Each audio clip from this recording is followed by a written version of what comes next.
Well, hello, and welcome to the stream.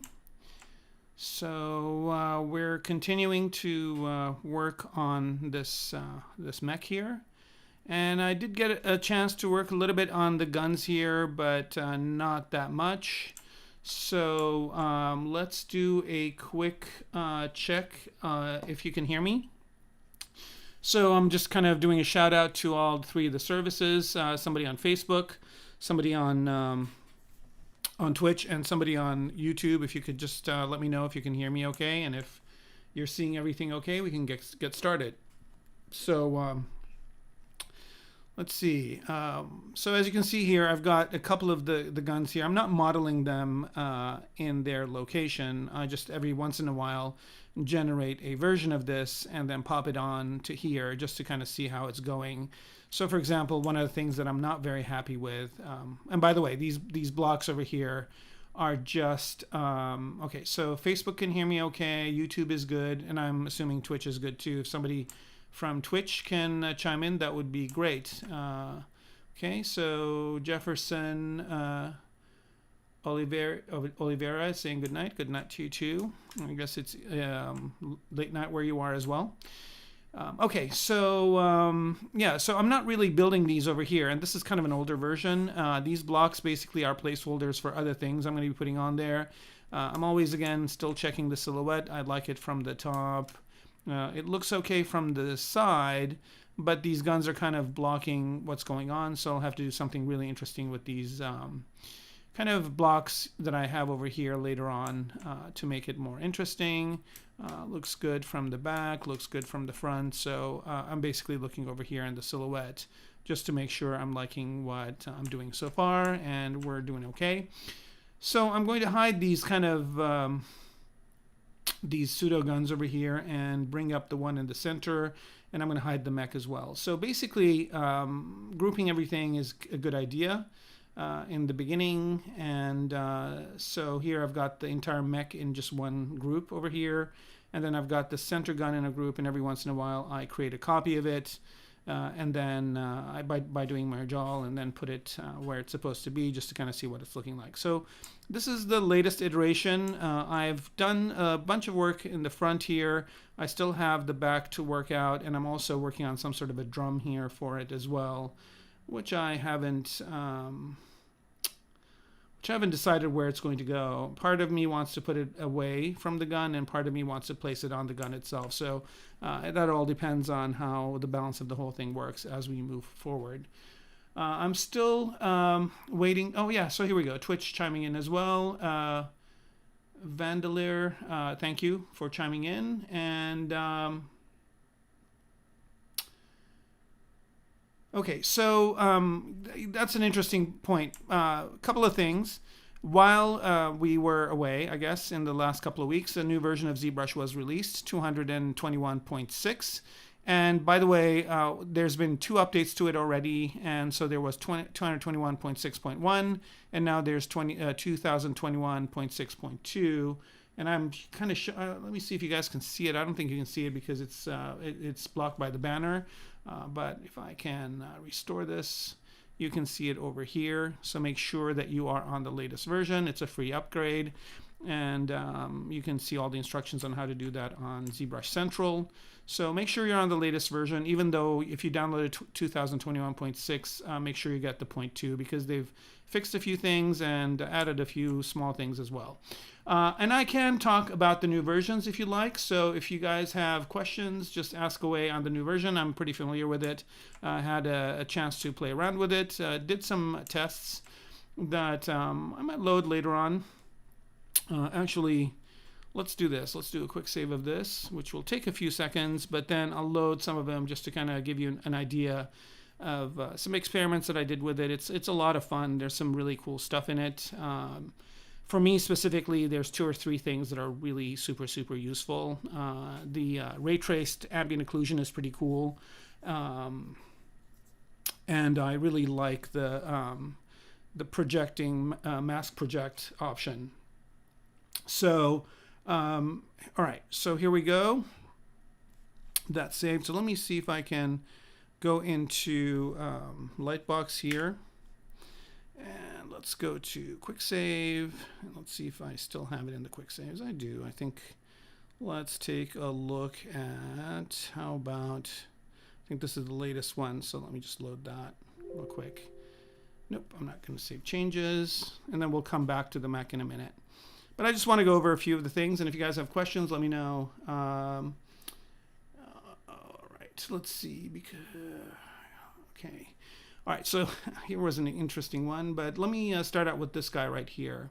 I was watching the Pixologic announcement, and I decided to create one of these guys myself and just get to play around. And just with a few, I was working on like some sort of a mask over here, and I was able to generate this mask for this guy. Let me see if I can. I've got a pretty intense lighting system going on here. Let me see if I can get just to normal lighting.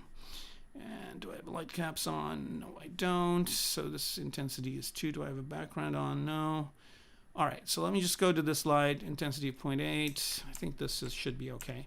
So yeah, as you can see here, this kind of stuff is really easy to create with the new mask brushes. So BM, and this mesh project is really, really cool. Okay, this button requires, I think I've chosen the right thing. Okay. Choose the mannequin. So this is the mannequin we're working with, and let me solo it out. So this is kind of just a really simple kind of model, and I made this just from the models that come with ZBrush.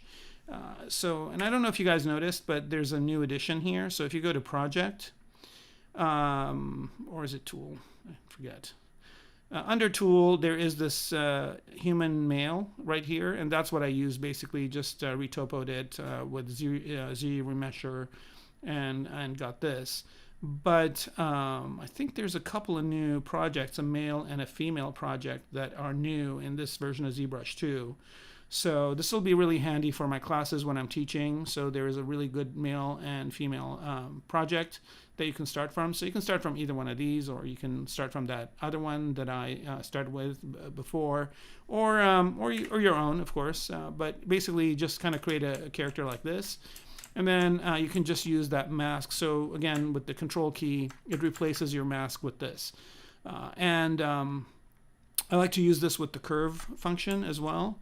And then you just kind of position your guy. Make sure you're not in perspective mode also, because this is a projection. And the cool thing about this is it basically projects onto what's there. So here, and you have to start on the model. So remember to start on the model itself. If you start the mask up here, nothing will happen. So if I do this and that, you see it just masks whatever was in that range. But if you start on the model like that, and you let go, then you basically create these panels. Now, these obviously look really obnoxious because my Z intensity here is at 100. So, I'm going to lower my Z intensity to maybe like a 10 or so. I can just type it in. And now if I do that and let go, now this is kind of more realistic. Maybe go a little bit more than that. Maybe go to, I'm at 7, that's why. So let's go to maybe 20, see what that looks like. And again, this is happening from the angle that you have on at the screen. So you have to position the model in a certain way where that works. Okay, so here, like if I want to do the face, and again, I have to start on the model, but I can hold the space bar and move this afterwards. So I'm going to move it over to here and just maybe create some sort of a mandible piece over here.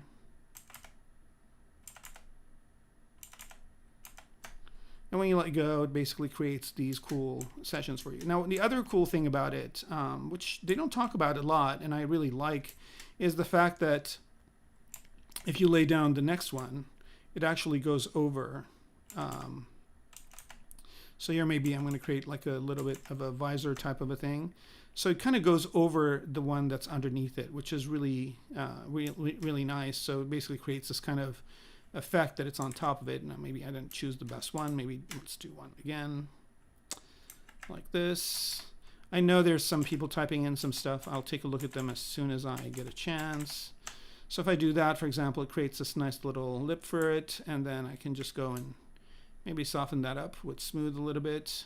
You don't want to touch the edges over here because it's got that nice bevel, and I don't want to mess that bevel up. So I'm just kind of going to do that. So now notice that you've got this kind of overhang. That's kind of cool, like if you want to do shoulder pads on this guy. It's really easy enough to do. This is like one of those, like, you know, super time-saving things for if you're designing characters or operators or something for a game. You can churn out a bunch of them pretty quickly doing this. So here I want to create some shoulder pads. I'll just rotate the guy, go this way.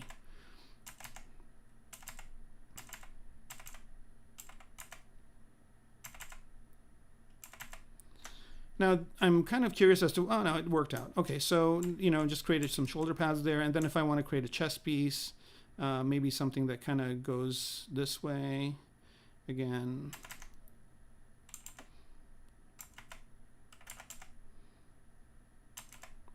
Now the thing is, it doesn't wrap around, but there are ways that you can do that. You can do that with Mesh Extract before, which is another cool way. So now again, it creates that kind of lip that's on top of here, which is nice. And I can have this, you know, so just hitting it a little bit with the shift key here creates that kind of, so you can just kind of continue to work and add on to this and subtract from it to get some really good options. Okay, so, right, I guess there were no questions, so I'll just continue on. And then if you want to, you know, append to this, I kind of don't like this new thing I created, so I'm just going to undo that, keep the shoulder pads. And if I want to do something new here, so let's say there's a piece over here like that. Okay, and also if you want to be further away from the model, you can just do that with the embed or this depth, right? This will kind of make it further away from your model, so it's not actually touching it. Like that. So you can see there's a little bit of a distance from the model. And also I should mention that there are some menus that they added, which are these mesh mask modifiers. So you can choose the resolution, how smooth it is, and the angle of your bevel. So if you want kind of a smaller bevel, you can go this way. And then if you want a bigger bevel, see what a bevel 10 looks like. Which I'm sure it's going to be ridiculous, but let's try it. Okay, so yeah, I mean, you know, it's kind of unexpected, but it's kind of an interesting thing that it just created, right? So, you know, you can go to town with this and just continue to do this. I'm not going to keep that 10 bevel. I'm going to go to 0.5, which is a good number for most part. And resolution, you can bump that up or down depending on what you want. The wireframe it creates actually is not bad. So here you can see that the wireframe that it created here is pretty neat. And of course you can also, another nifty trick here, if you don't know it already, is let me turn wireframe off here, is that if you want this to not be thick at all, if you just want it to be flat, what you can do is you can turn the Z intensity down to 1, or is it 0? Let's see if it does anything at 0.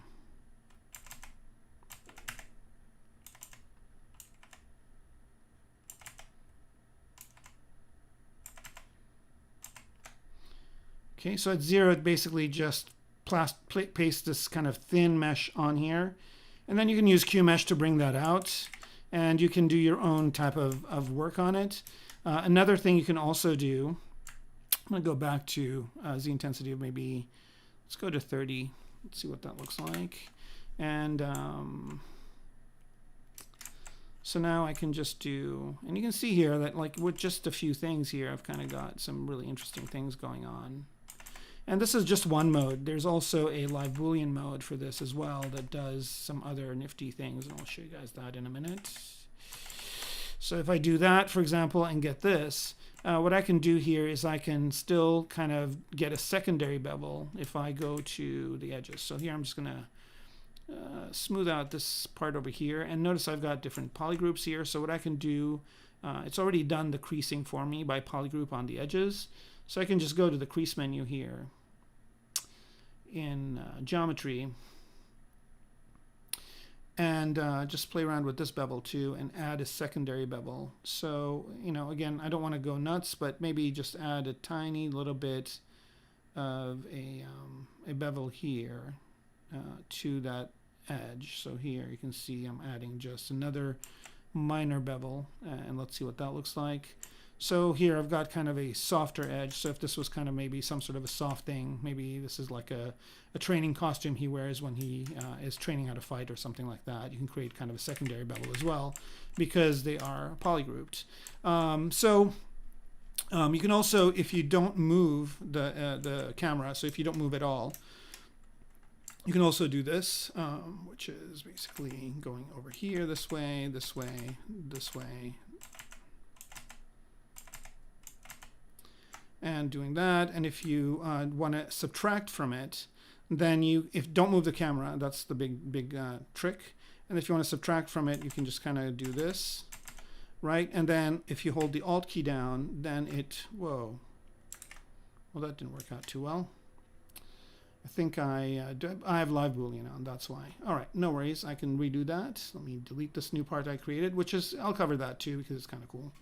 All right, so let's do that one more time.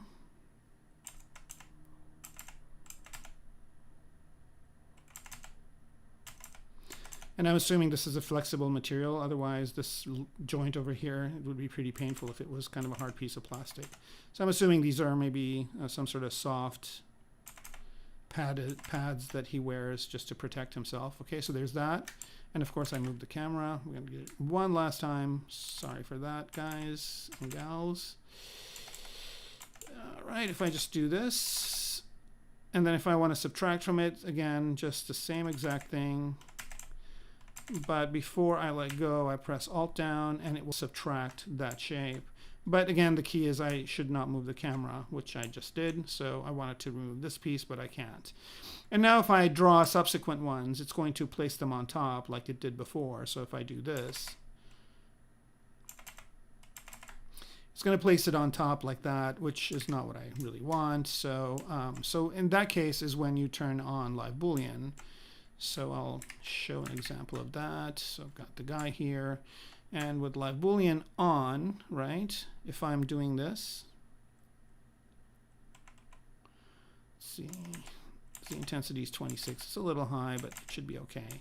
So if I do that now, and live Boolean is on, if I have the Alt key pressed and let go, it actually creates a new subtool. Let me get off of solo here. It creates with Alt, it creates a subtracting subtool, so it's going inwards. It does this automatically for me. Or it creates the, I could always switch back to this. But what's cool about this is I can move the camera any way I want, and let's say I want to put another piece here. It's going to put that other piece there, but it's going to be flush with that first one. Right, so you can see how it's flush over here. So if I turn, well, you can kind of see it. There's a little bit of overlap over here, and if I unmask, you can almost not see that gap at all, right? And you can also subtract with this as well. So here, I'm going to do the same thing. I'm going to create a subtractor piece like this. Hold Alt down, let go, and that will subtract. And it will subtract from both of the models. So it will subtract from this top piece and also the guy, which you maybe do not want.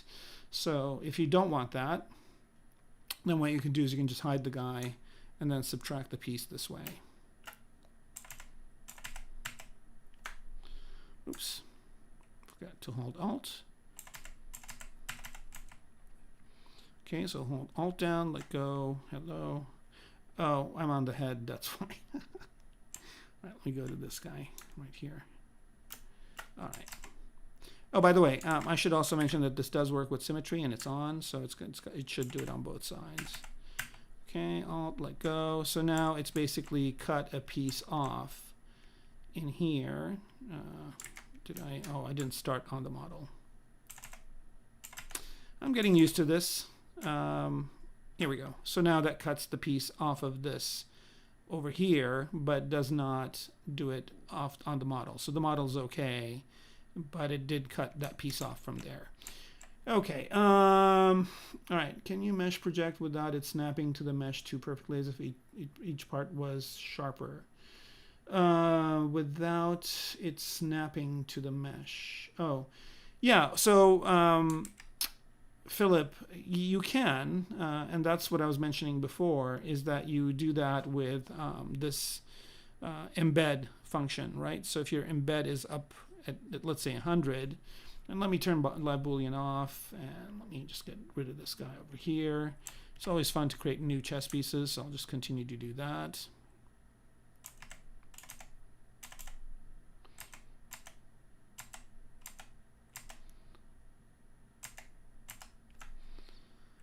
Okay, so you can see here that this is further away from the body than if embed was like in the middle, right? So the depth, and that's here in the brush menu, this is where I'm doing this. The depth basically is where that depth is. So if you have it up high, then it's going to be touching the object.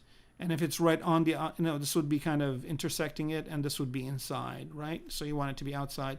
And of course, at any point in time, you can go in here, and I'm going to split this two parts. And so now, if I have this, I can always go in and move it a little bit out as well, so it basically moves away from the body. So that's pretty kind of thick over here. So you probably want to make it thinner at some point. And sometimes you can get away with just doing this. Well, you have to probably angle the gizmo correctly, but sometimes you can get away with just scaling it down like this. It's not going to scale down evenly, but it might work. So you can do that as well, or you can also do other things.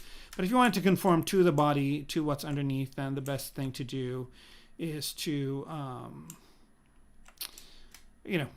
choose use the embed here and the depth, and make sure that it is up higher.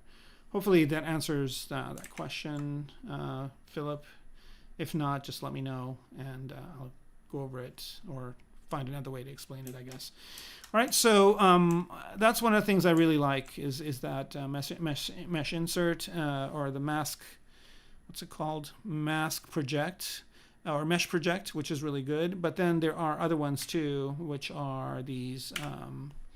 So there's mesh project. There is mesh splat, which is kind of neat too. It does this kind of thing. All right, so let's go to the guy here, and let's say he's got like a weird brain thing over here. So we'll just go out and draw. You got to draw out the mask like this. And then it puts this kind of interesting pattern on there for you. And you can use this for all sorts of stuff, and I'll show you some of the things I experimented with earlier. So that's kind of a cool little effect too, to create these kinds of bubbly surfaces. And the kind of the pattern itself, the thickness of the pattern depends on the intensity as well. So if you want it not to be as intense, you can again, you got to make sure that you're on the thing here. So this will be the same thing, but not as intense, like so. And then you can also, decrease the intensity to like really up high, and you can get something ridiculous like this, which which is kind of an interesting, which creates another interesting thing. So there's that one, and then of course there's the mask mesh balloon, which is kind of nice, and so that's under, and that's for if you just want to create shapes. So you can again have to start from the body, but let's say you want to create like some sort of a thing this way, right? And then that just basically creates it for you. Maybe let's see, maybe some like shoulder, elbow pads or something like that. So we can do that. And again, if you don't move the camera, you can continue to add to this. And it's adding to the, let's try it over here. So if I draw that out like this, and then I continue to draw, I guess I have to hold the shift key down. Right, so it continues to add these things on, right? And then you can also, same way, if you hold the Alt key down, it will subtract from that shape. So this is kind of a cool way to just block out like a creature or a character or something like that. And then there's one more of these guys, which is this one, which is also pretty useful, this Mesh Extrude. And so let me undo these. And the Mesh Extrude is good too, because if, like, let's say you want to add some sort of a shield to this guy, like he's got shields on his arms, so you can just, I'm just going to use the circular shape here, and then there you go. It just creates these kind of flat pieces, right? And if you, I have it on circle here, but you can also have it on, you know, curve or lasso. So here, if you want to create a shield that looks like a shield, you can just do this. It's a big shield. Oh. I need to remember to start on the model. That's been kind of my biggest thing to get used to, but like I said, I've only worked with this version for a little bit of time, so it's not right. So now I've got this shield like that, and so this one, the extrude, Mesh Extrude, is pretty cool too, because you can create these kinds of props pretty quickly. And again, it still uses that mesh mask modifier, so you can change the bevel, the smoothness, and all that stuff. And playing with the smoothness is fun. So here I'm going to change it. I'm going to make it really smooth. Like, let's go to 60, and I'll do the same thing. This time I'm going to do kind of a different type of a shield and let go. So that makes kind of, you know, the corners a little bit smoother than here. These are sharper corners and these are smoother corners. So you can get some really interesting shapes out of this. And, you know, there's some artists doing some interesting stuff. Paul's done a tiger that he shows off. And and then I think Pavlovich did a few things too. So you can check those out. So these 4 brushes, four, are they? I think they're 4. Yeah, so mesh balloon, mesh extrude. Oh no, I'll talk about extrude too. So 1, 2, 3, 4, 5, 6. There's 6 of them, and they're all, let's see, 1, 2, 3, 4, 5 of them, and they're all really super useful. And let's do the mesh extrude. And the mesh extrude works like this, so it's basically the same thing. Start from the model, let go. And it does create these kinds of forms. But notice that, you know, I think this is basically the same thing. And you can, these brushes are the same kind of brush, but they have some things modified in the picker. So if you do this,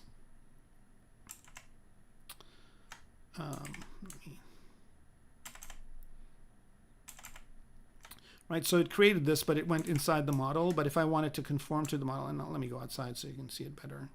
So if I do this, it does it this way, but it doesn't really stick to the model. And if I wanted to stick to the model, you just go into the picker, which is, where are you? Here you are.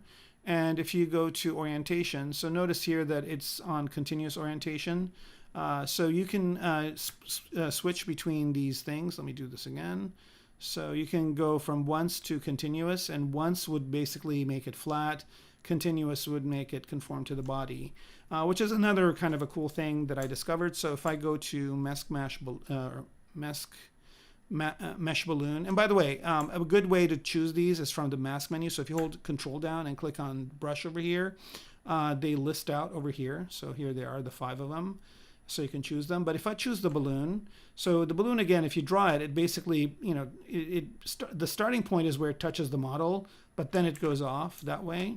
But if you want it to conform to the model, that's when you can go to the picker. And where is it? So on the depth here, you can say continue Z. So what that means is you can do this.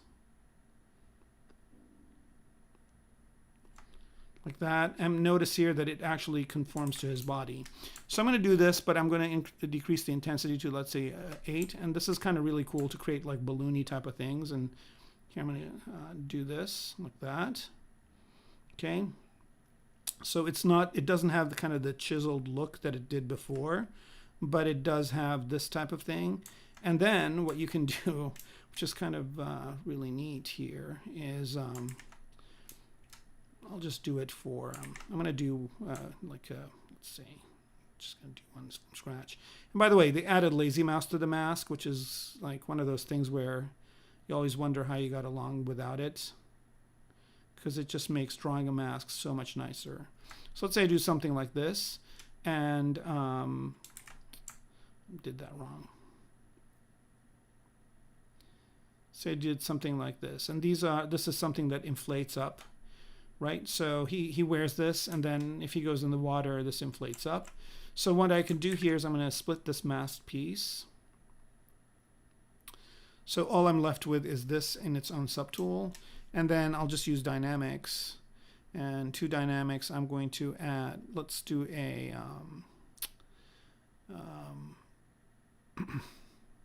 collision volume. So it basically knows that the thing underneath it is what it's going to collide with. Set inflate to maybe about 0.2 here. And what we want is, we don't want as much gravity, so I'm going to reduce the gravity to 0. I want this to inflate, and I want it to expand. And let's run that simulation. So now you can see I've created kind of this balloony thing on top of him that looks like some sort of a life preserver or something like that. So pretty nice way of just kind of going in and using the mask balloon to, and here, let's go ahead and do another one for this guy. So let's say he's got another piece over here. Am I letting two guys? Yeah, I am. I don't want that guy, I want this guy. All right, so, and then let's say I've got another piece that goes over here. So I'll just draw that out like that.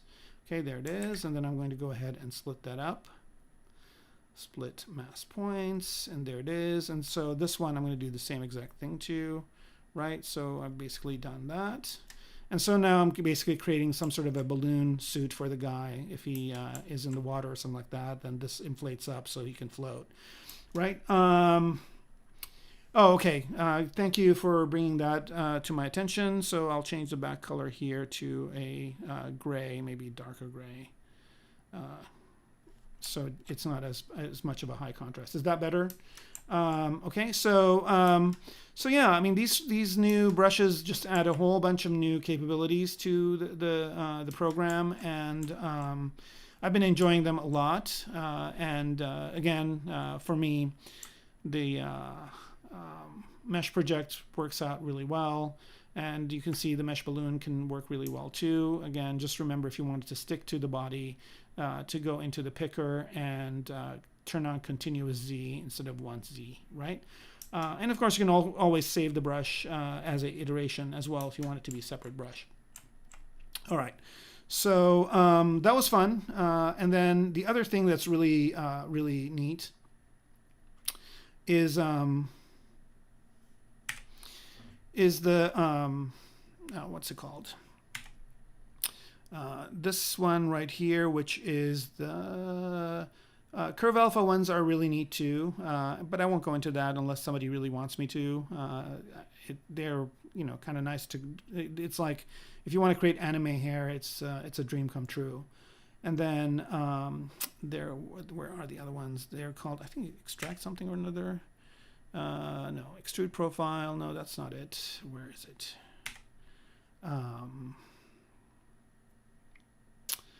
I will recognize them by their shape.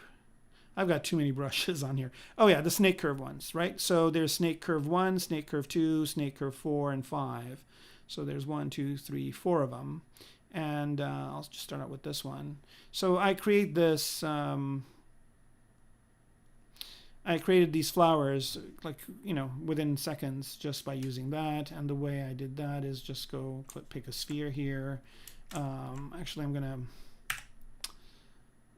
instead of using this sphere, I'm going to actually go to, it actually doesn't really matter. All right, so I've got a sphere over here, and I'll go ahead and pick this brush. And I like the fourth one because it adds an interesting kind of noise as well. So snake curve 5. And it doesn't really matter which one you choose, by the way. And let's go to the frontier of it, like that. And what we're going to do is activate symmetry, and I'm going to use radial symmetry with it. So let's see. No, I want it in Y. Maybe just in Z. Let's see. Oh, it's way too many points. So yeah, this way, right?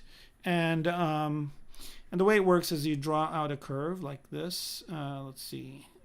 Oh, let's do that real quick. Make this into Polymesh 3D. Okay. And then we'll just draw a curve like this, right? So now that curve is being drawn radially around. And then I can just pull this out. So now it doesn't really work well. Let me see. Do I have levels? I don't. So I have to turn Sculptris Pro mode on, and that makes it work a lot better. So now I'm basically just pulling that curve away from the model, right? And it's creating this really cool pattern.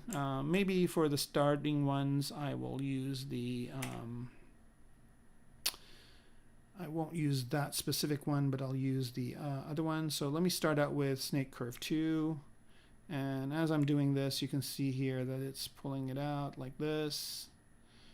And if you don't want it to kind of spin into itself like that, what you can do, and I don't know why the curve is getting smaller. Right, so let's do this again. So as you pull out, and you can stop and then start again, and you get this effect. So I don't know.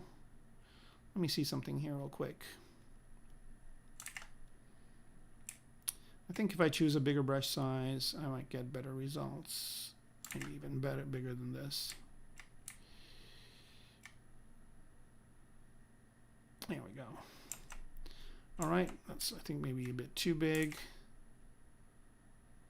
So you get like some really interesting results like that. So you can create, you know, so that's one leaf there, and then you can go in here and start another one.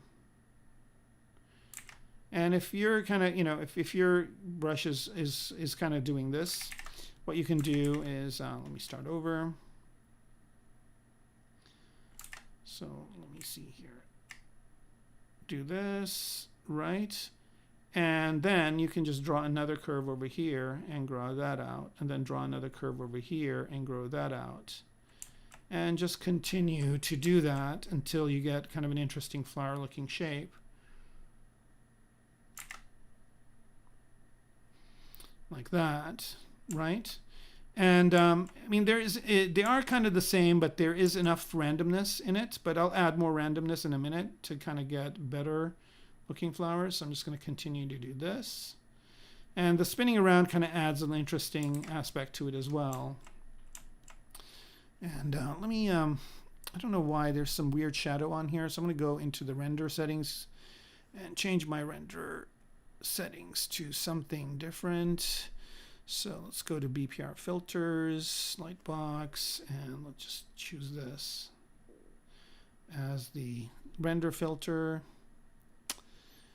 And also go back to light here, and let's move that light over to here.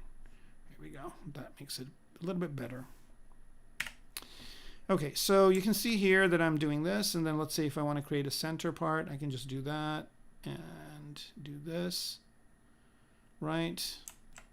So with radial, you can do some really fancy things with this brush,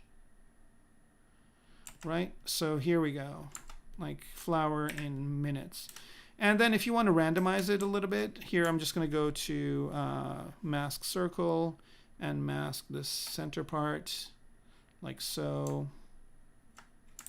Turn symmetry off for this and do it works out better. So like something like this, like that. Let me clear the mask, do this over one more time. And there's, you know, there's a way I can do this mask from the center. It'll make my life easier, but this works fine. Okay, so let's do this, and then I'm going to turn it over this way and mask this part as well.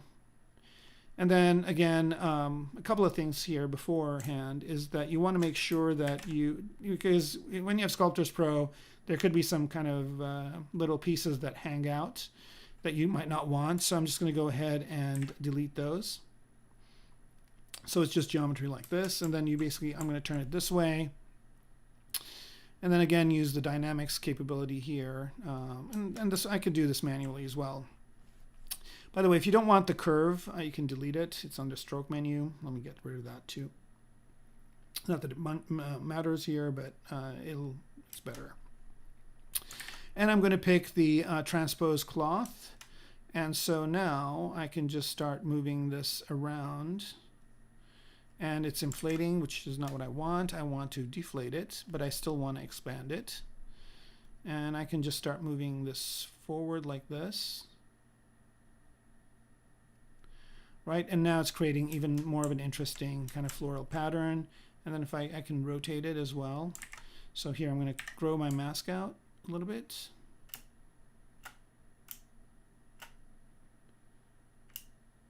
Like so, and smooth it a little bit. And I can hide the wireframe, you don't really need to see it. And then just kind of start doing this. And I'm getting this weird kind of alien looking plant. Again, took me minutes to do. And just combining these two capabilities, you can kind of get some really interesting thing like this. And if you want it to, you know, kind of fall down to gravity at this angle, you can just kind of set that angle. So here I'm just going to set a rotational angle. Let me see here. I might need to rotate on just Y here. Is it Y? Yeah, it is. Okay, so this way. Let me turn this so it's facing me and just rotate it on Y this way, right? So this is basically the way that it would be facing me, like that. And then I'll just set the direction for gravity and add a little bit of gravity here, not too much. Let's remove deflate, and let's re-inflate it up, and let's also add expand and run the simulation. So that kind of makes it seem like it's drooping down a little bit like that. I don't know if you saw that. But yeah, you can go crazy, and then of course you can use coloring to do some work too. Now the other thing I didn't know about, which is kind of nice, I'm going to bring this back to here. Just, you know, go back in time to where we had the sphere. Another thing that's kind of cool that I didn't know about is also that you can use color gradients. So here I'm going to go and choose, let's say, pink, orange to start in the middle. And for this one, I'm going to use a purple, like maybe that. Pretty strong colors here, pretty saturated. That's fine. Maybe unsaturate them a bit. Okay, so now I've got this. I'm going to choose gradient, the gradient option, and that's under color. So I've got gradient on. And now when I go to pull this out, let me go make sure that I've got that symmetry on, and it's on Z.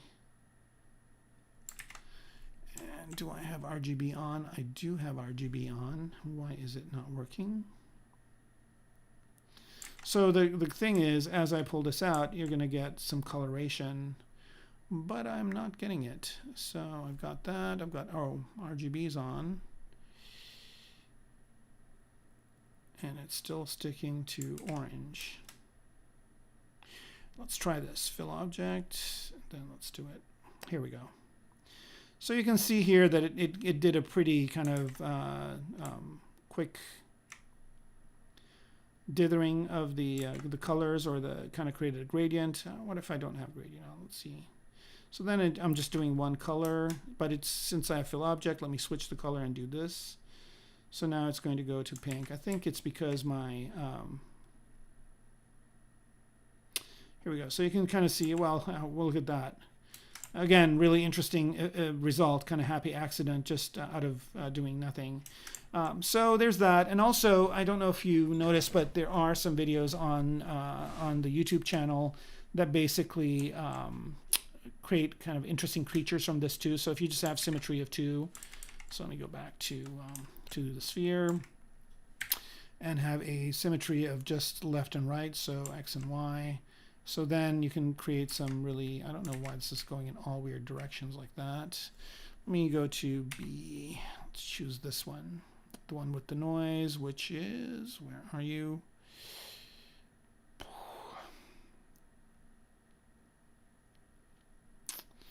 This one right here, 5. So you can kind of, you know, work this way and create, like, let's say some sort of a sea creature or whatever type of creature that you want. And again, I'm going to go in here and switch color. Let me switch color here. Fill object, switch color.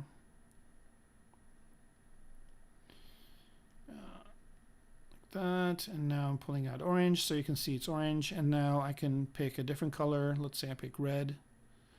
And then now I'm going to pull out, and it's going to be red. So you can see here that you can create some really interesting things with just this snake hook stuff.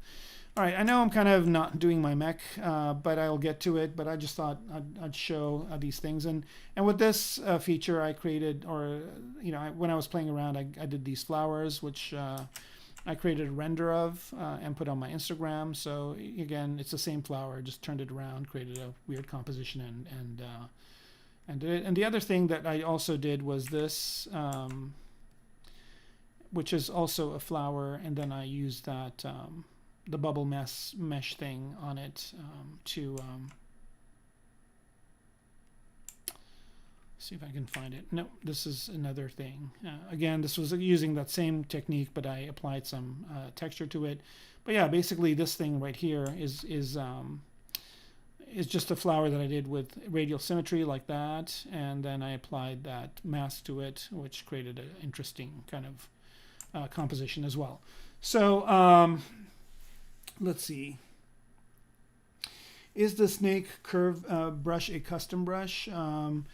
Yeah, I mean it's in 2021.6, right? So if you go to brushes and go to S snake hook or snake curve, there's like 4 of them. 1, 2, 4, and 5. 4 kind of is an interesting one too, where it basically curves around. So here I'll just go ahead and draw. I think I've got double symmetry on, but like you see, these kind of curve around as you pull them out. So you can get kind of a really interesting effect that way as well. So yeah, they're neat. And if you're working on something where you're going to come up with some new interesting shape that nobody has done before, it doesn't take long to see that you can make some really interesting. Let me try something here. And get some really interesting results, like right off the bat. I think maybe a bigger brush here. But you need to make sure that you've got Sculptress mode, Pro mode on, so you get better geometry. Otherwise, if you don't have it on, it tries to do this with the geometry that's there, and you get some really kind of weird results because, again, it runs out of geometry as you're getting further away. So, but if you turn Sculptress Pro mode on, then you basically can do this until, the cows come home, I guess. So let me switch color here. And just do this. And you can choose the way that this kind of rotates and stuff too. I think there's an option in the brush palette to do it, but I'm sure there'll be plenty of things that Pixologic does to explain this further. Unless you guys really want me to go into it, I'm just going to move forward. Okay. Any other stroke as it turns the brush back into masking brush. I don't know which one you're talking about, Blitzkrieg X. So you might want to, if you elaborate on what you're talking about, I can do it. Okay. Oh yeah, so a good point. Rodesqua brought up a really good point too, and that's with the guy here. So let me go back to him. This is kind of really cool too, by the way, with all these brushes. So the balloon one and whatever. So these masking brushes that we talked about. So if I choose, let's say, let me go back to this one, Mesh Project, right? So with Mesh Project, you can, you can draw it out. So I like this curve option, but you can also do lasso. So lasso gives you a little bit more of kind of a, you can do something a little bit more organic like this, right? You can do that. But what's really nice is this, if you choose the rect option, so here, and so you choose that brush first. I'm holding control down, so it's on that brush. And if you choose rect as the option here, or circle, but rect, you can choose an alpha. So here I'm just going to go ahead and choose an alpha. Let's say this one right here. I mean, they have some interesting ones here. And by the way, I don't know if you guys know this or not, but also if you go to the alpha option in the lightbox area, they've added a whole bunch of new alphas. So these are all really cool, right? So here, if I want to add, let's say, which one is a good one? Let's say you know, just for argument's sake, this one right here, the X, right? If you double click on it, it puts it over there, right? And then if you have rect on, I guess I should do it while I have this there, but it's fine. Okay, so while you have rect on and you have an alpha, when you draw out, you're drawing out that alpha, and then when you let go, it basically creates that alpha on the body, right? So here, if I, let's say, have some sort of a thing on his arm where it's got like this weird pattern, I could just go and pop those on like this, right? So it's kind of a neat thing too. To be able to do that. And if I do it with live booleans, if I want to subtract into it, then I can turn live boolean mode on and just go in and do this, move it to where I want, hold alt down, let go. Let's see. All right, let's wait for this autosave. It's not a big file, so it should save pretty quickly. Here we go. Excuse me. And now you can see that it basically cut those into the object as a Boolean subtract, right? It also used the color because I've got RGB on. If I didn't have RGB on, then it wouldn't have done it. And here I can just always, you know, if I want this to be the same color, oops. I used a trick here from, well, drew this curve. And by the way, if you click on the material and drag off, it basically changes it to flat color. So if I go back to basic material, if I want this inside part not to be purple, I can just fill it with gray. So here I'm just going to go and choose that gray color and fill object. So now it's gray and it's cut in. Of course, you could have chosen a smaller Z intensity if you didn't want it to be so pronounced. So let's do that. Let me delete this. Go back to this piece over here, like so, and just choose a lesser Z intensity, maybe like 10 or so. And if I draw that X out like this, then need to be on the right object here, and forgetting to hold alt down and let go. So now it's on there, and let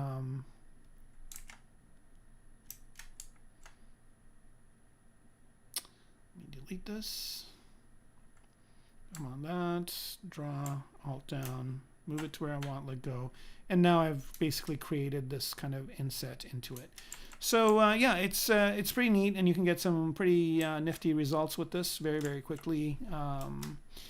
So hopefully that explains that rectangle option, which is really nice, and then you can use an alpha with it, and then don't forget that you've got all these great alphas to work with. By the way, you don't. The other thing you can also do is go to Spotlight, and if you go to the spotlights, like I'll just choose one of the ones I gave to or donated to the project here, and go ahead and resize this so you guys can see them. I need to resize all of them. Right, so you can also use these guys. So you can choose one of these, let's say like this, and then you can make an alpha with it, and then you can use these as well. Right, so you have a lot of, and of course there's a ton on the web as well that you can use, but with all these alphas, you can get some interesting results as well, both for hard surface and for stylistic, for anything. So it's kind of a cool thing to do. All right, so let's see.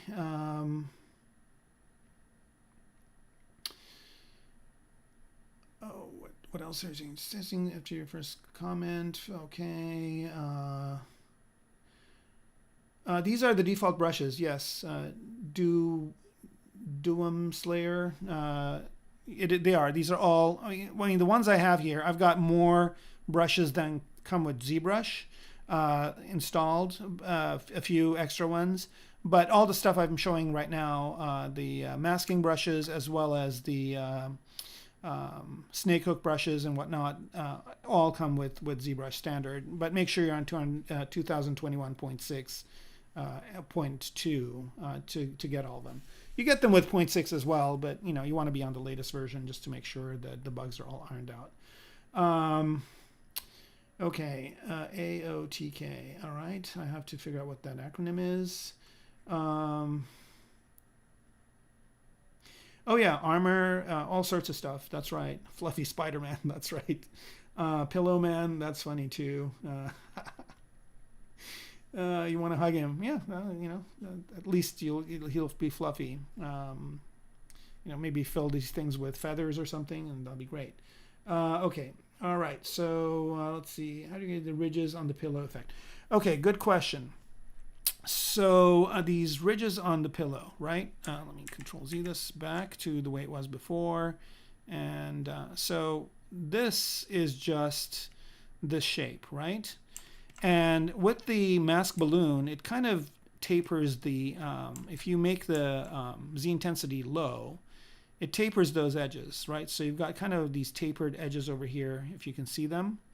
Right, and those are the edges. So now if you go to the dynamics menu and you turn gravity on, if you have expand on, just expand, it creates those ridges for you. So here, I'll just run the simulation. Whoa, let's turn gravity off. All right, so if I just do that, it creates those ridges. Now this is not what I want. Maybe it is, right? This is kind of a cool thing too. Maybe if it's like an elf or something like that in a forest, and you can make this green. It can look like a leaf, some sort of a leafy thing. Like that, maybe darker, right? So that's kind of neat. But if you want what I was talking about earlier, right, what you do is you turn inflate and expand on, both of these on, and then if you run your simulation, right, after a while, since it's got those edges and since it's got expand on, it's going to expand the number of polygons, and then you're going to start getting those lines. You're going to start getting these folds, and they look really realistic, and they look really sick, right? So, yeah.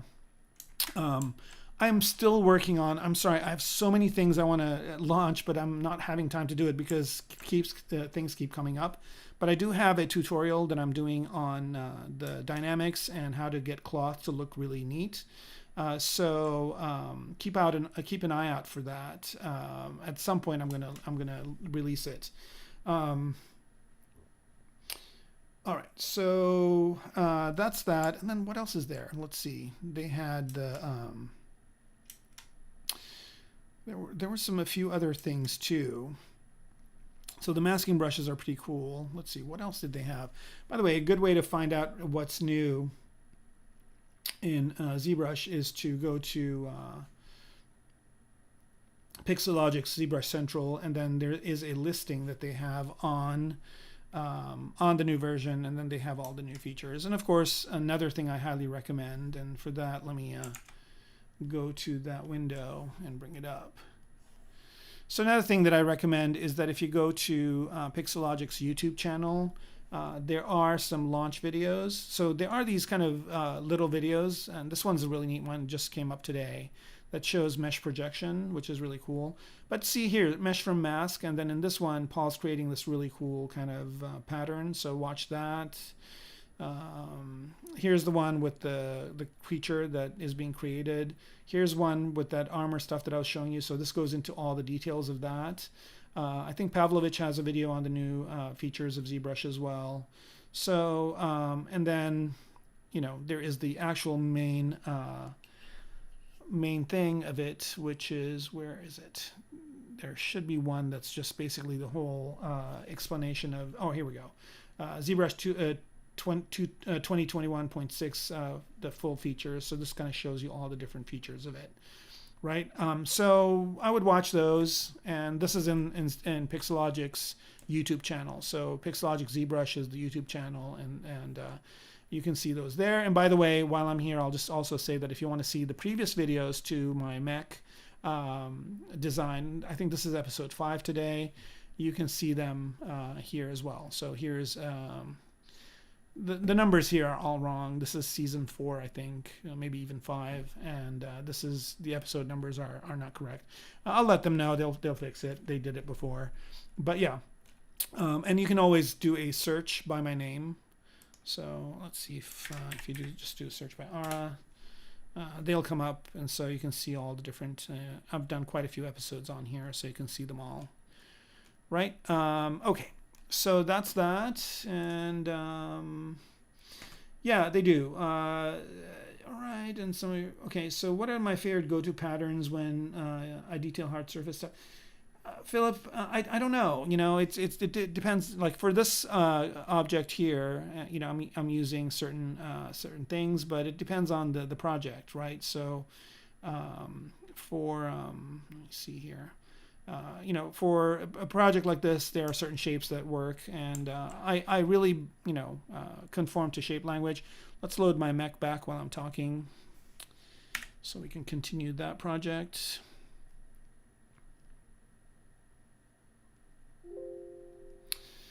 And so, yeah, you can see here I've done another flower, but let's wait for that to load. So as I was saying, it depends on the shape language. So, you know, it depends on, there isn't like, you know, just use these shapes and then you'll get some cool hard surface results. I think choosing the shapes themselves is one of those things where you develop over time. And for concept design, like you do have some guidelines, maybe from the art director, or maybe, you know, you're coming up with your own, but you want to stick to kind of a common design language. So for what I'm doing over here, you know, I'm just basically, I loaded a bunch of different references that I look at, and based on those references, and I'll load those up. I keep looking at them and I get my inspiration for that, for those hard surface shapes from that. That said, you know, one of the things that's super useful is if you go to, again, if you go to ZBrush's new alphas, they have some cool new alphas that you can use. Like, you know, there's some really common ones, like the X is a good one to use with hard surface. The plus always works well as well. This one right here, this one for notches, this one. There's quite a few here, and they're all really good. And again, as much as there are these, and we'll be using some of the ones I talked about earlier, as much as there are these that are really good, you can also go to quick save over, or not quick save, sorry, where is it? Spotlight over here.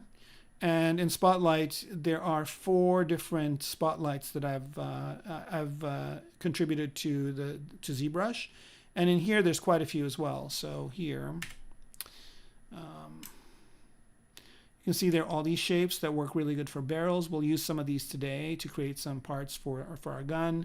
And then there are also these ones right here, which are also, of course I load the same one.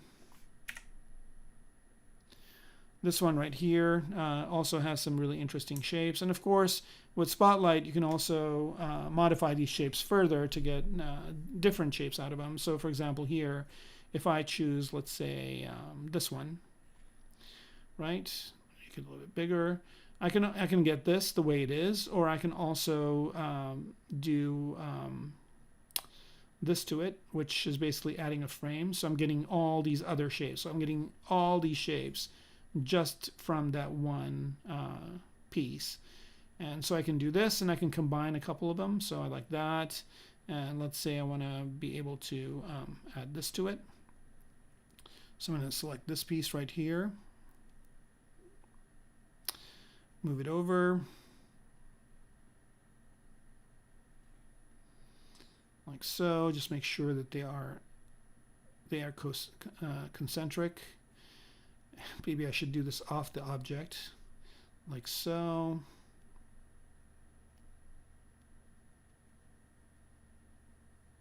I don't know why it doesn't want to smack to the center of this object right here. Maybe if I do this, then if I make this bigger like this, and then move it down, move it up, I don't know, let's see, move it to here, let me rotate it around. Like that. So let's say I want a shape to be, and if I'll shift down and move it, it locks it to that horizontal. So I've got that, and I can boolean these two together, right? So I can say, okay, give me a let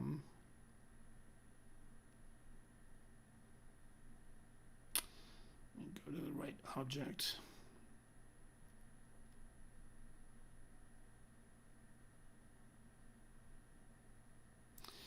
So, and we do that, and let's get a union of these two.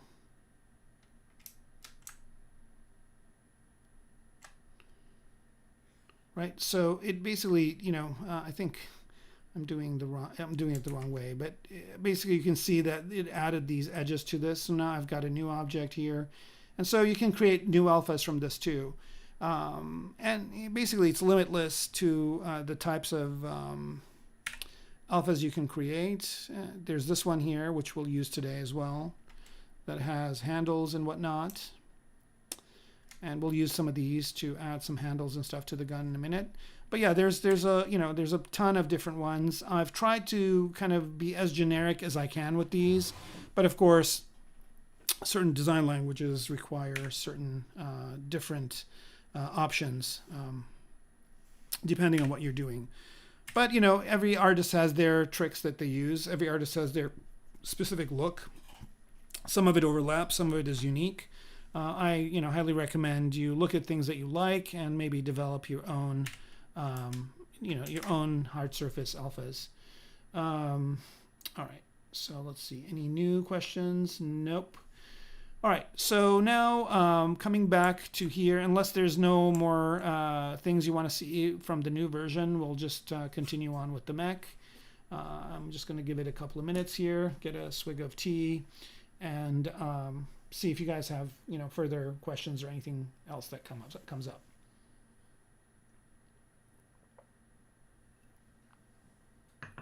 All right, so pretty good on the 2021.6 stuff. So let's move on. All right, so here I'm just kind of creating different details on the gun. So I want to create a couple of, this thing probably needs to get picked up and put down or whatever. So it needs to have some handles, and I'm going to get rid of this drum for now. I don't like it there. But let's make some objects. And then here, this part I haven't finished. So I will finish that part too. And this is basically using live booleans, where I might do this over if I don't like where it's at. Okay, so let's do a couple of handles. Just talking about what we did before. I'm just going to go ahead and choose this option right here. And let's bring up Spotlight and let's see here.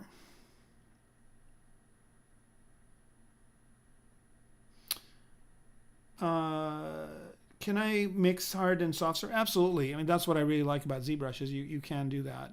You can jump from one to the other very easily.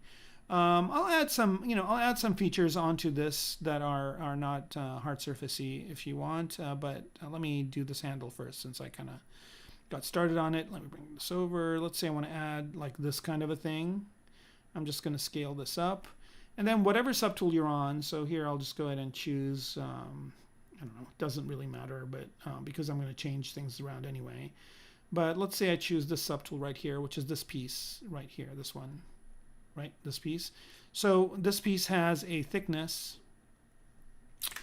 of that much. So whatever I'm going to create now with this is going to be that thickness, right? So I've got this object here, or this Spotlight alpha. I've chosen it. And then all I need to do is just click this camera button, make 3D, and now I've got a 3D object that is that shape, right?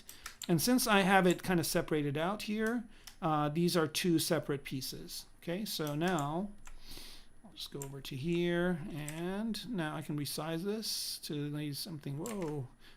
Okay, what's cool here is that I still have that cloth thing on, so as I'm resizing this, I'm getting a cloth one of these things, which is an interesting effect. Let me make sure I'm back on regular transpose, and then I can just do that, and I can place this somewhere over here, let's say.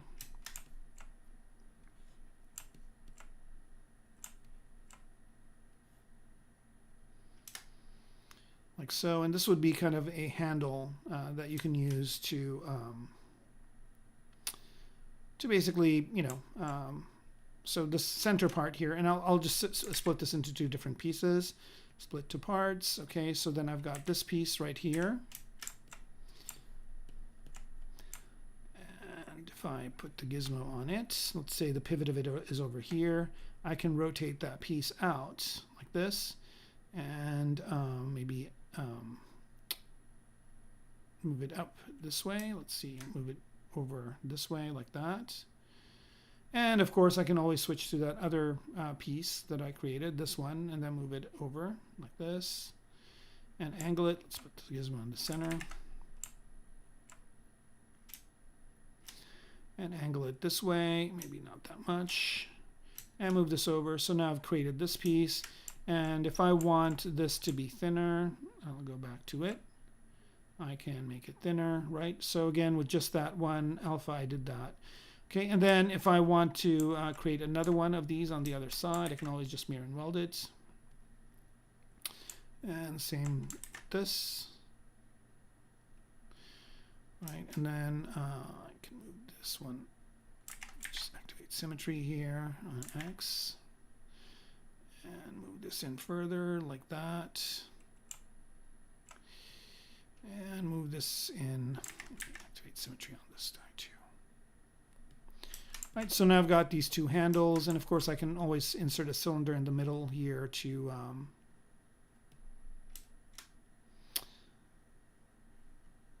I can insert a cylinder in here to kind of be the hinge, but for now I just wanted to do that. So you can see here, but very quickly I can add these kind of shapes to this.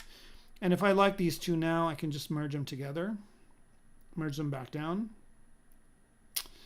So merge down so they're one piece, always okay. And then if I want another one of these, I can just use Control here.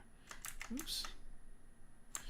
Let me go to just a regular mask and unmask everything, and then I can just create another one, let's say over here, right? So then these are these two kind of things on the bottom that maybe a winch or something can hook up to and lift this gun up. And let's do one more.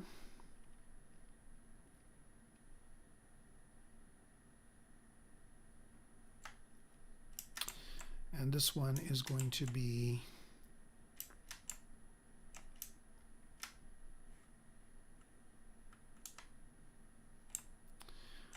oops, I'm going to change the rotation. I'm going to change the gizmo so it's this way, and then just orientate this one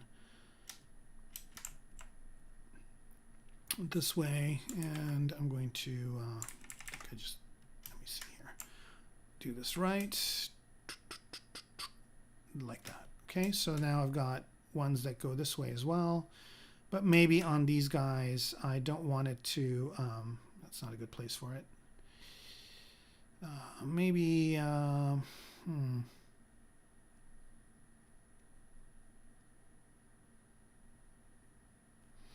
see, this is the thing that takes the most amount of time with me, is just figuring out, you know, design-wise where things look good. I can't just arbitrarily put stuff around. There's so many models out there that, you know, just have junk everywhere, and it's just like there's no thought being put into why certain things are where they are. So, and now like that, but this would not be, this part would not be that way. So I'm going to go to ZModeler brush real quick.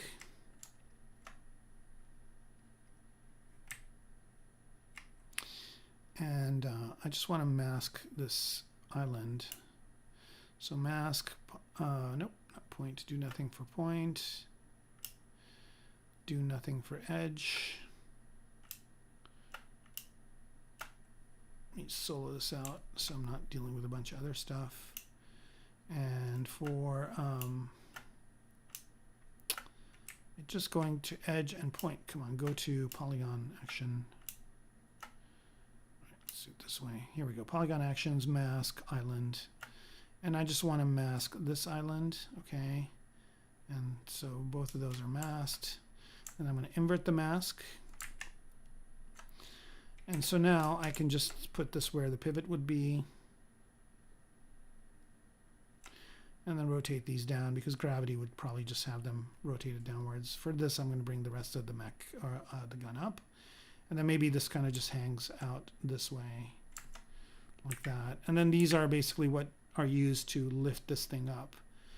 So I don't really know if I need this top one. It was kind of an interesting experiment, but I am going to just stick with these two bottom ones for now. All right. Right. So you can easily make black and white shape in Photoshop and just turn it into 3D in ZBrush. That's right, Akaki. That's correct. You can do that. So, and also, I mean, you don't even have to make it yourself. There's plenty of stuff out there. Okay, so now let's work on this part right here. So I think this is what I was working on before. Now, one of the things to note is that when you do the solo this out. When you do the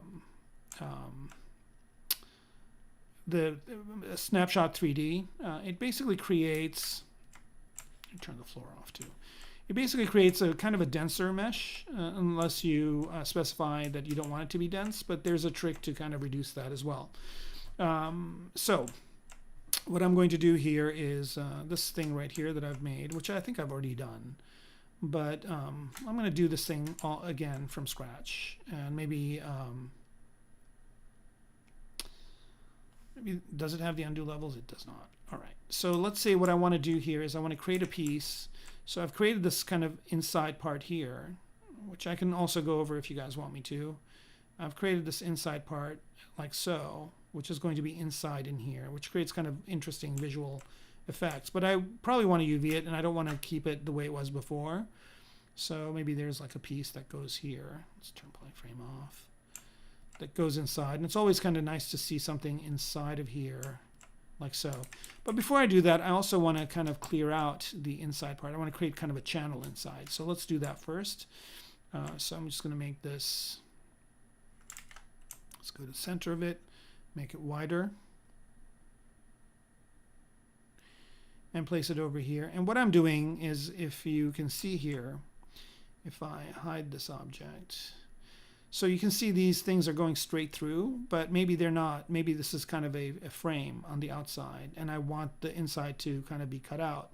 So that's why I created this piece right here, and what I'm going to do with that piece is subtract it as well. So where is it? I'm actually going to go here and start the new boolean from there, and then this one's going to be subtractive as well. So now you can kind of see that it created this kind of channel inside of here. I don't know if you can see it or not, like so. And then I can resize it, you know, if I want more or less of that shape. Let me make sure I'm on it.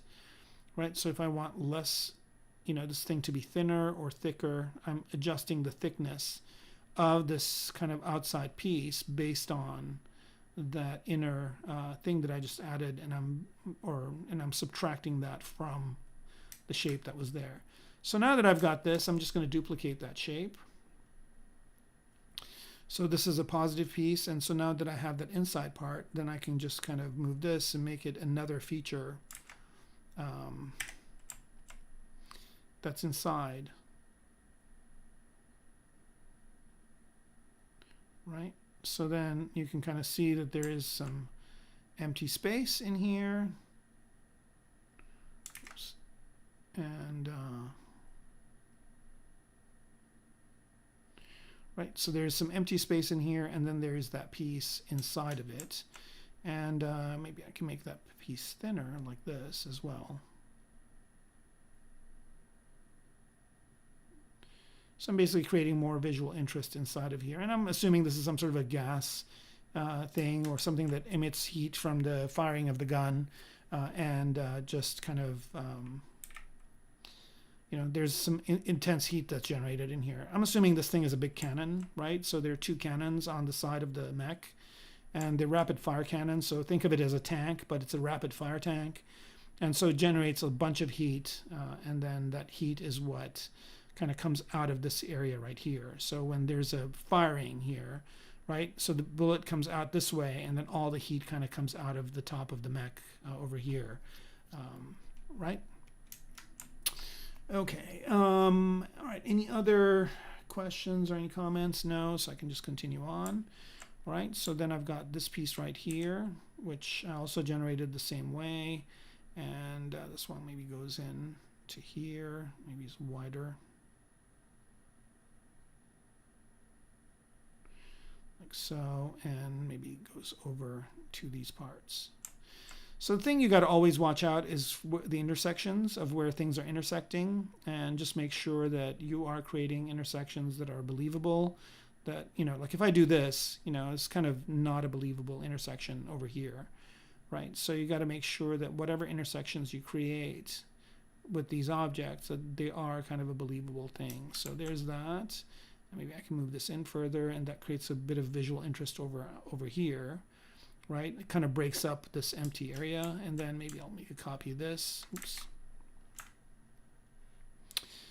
And put it over on this side. So now there's kind of a cutout this way, and I need to put something in here. I haven't decided what that is yet. Maybe this one isn't as wide as well.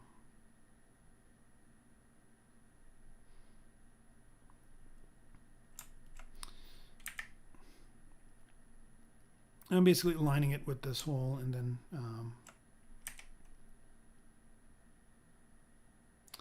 maybe I can move this one down further, like so, to create yet another kind of visual interest in here. All right, so this is coming along nicely. So I'm really happy with the front part, but I have to build the back part over here, which is going to be the primary engine that's going to be feeding the bullets into this kind of gas chamber in here that's going to fire the bullet. So I have to figure that out as well. Plasma cannon, sure, you know, whatever. That would be cool too. Like, you know, maybe collects up some sort of energy and shoots it out that way. Why not? I'm kind of intending it to be kind of a tank, you know, like a bullet shooting, a ballistical kind of a thing, because I've got these belts that I'm going to be using with that, and hopefully I'll be done with at least one of them completely by the time this gun is over. All right, so let's go ahead and start adding more pieces to the back here. So again, I'll just go shopping in the spotlight menu.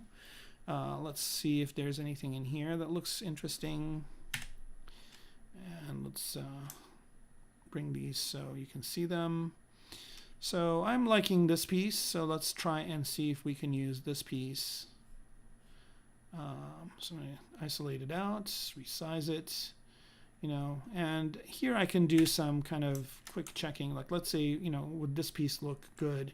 So I'm just going to, you know, change the size of the gun this way, and then just go to this and see if this looks good this way. So let's see if I change the size of it to something like this, maybe rotate it around this way, like that. And what's nice here is you can also do things like you can change, you know, maybe it's longer, like that, and move it around. So right now I'm not working in 3D. I'm just basically using this 3D object as a background, and I'm using this as a foreground for shapes that could be interesting to generate. And that looks good. Right now, what tool am I on? On this tool, that's fine. And then I can just say, okay, let's make a 3D object out of this. Hide all that. Now I got this 3D object. So now I can just go ahead and start moving this out like this.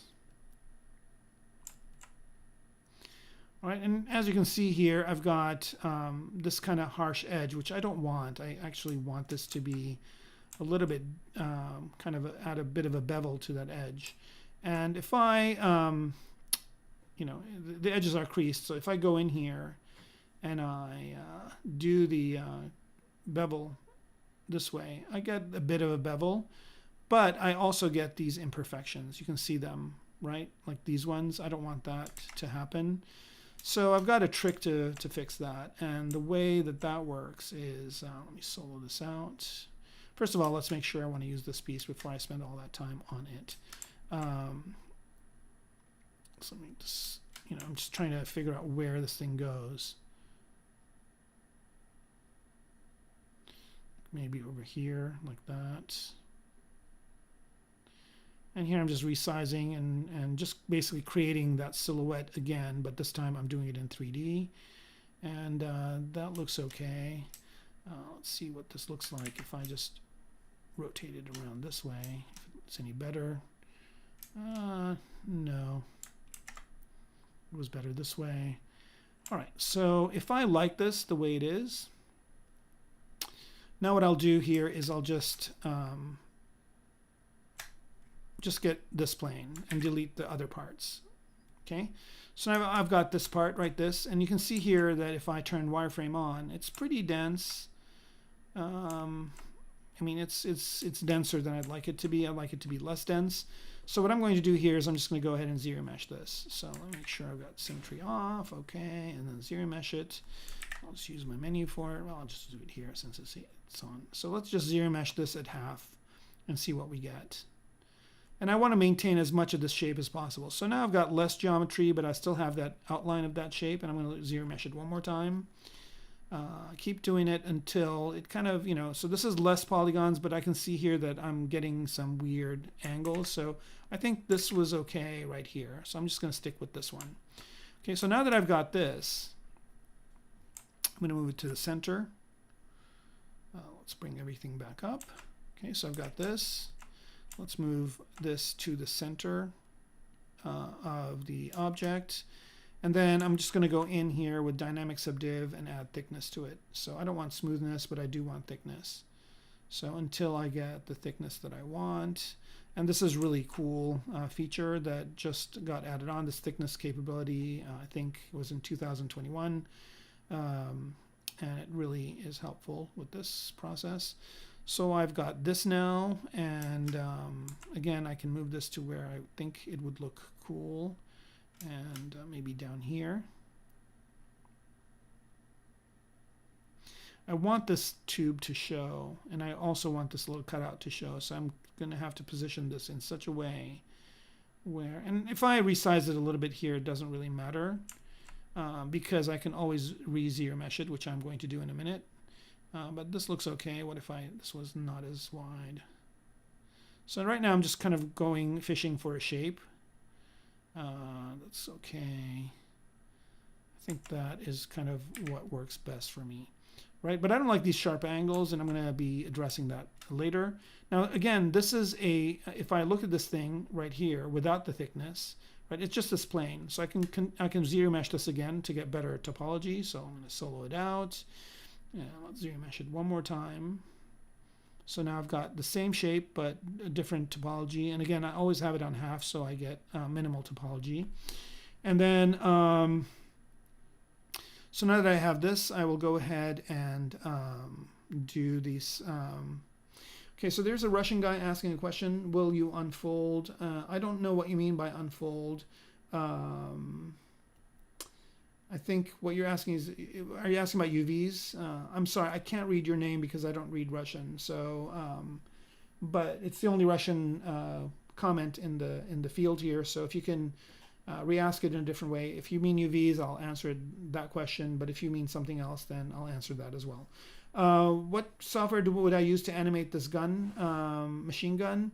Jefferson is asking. I would probably.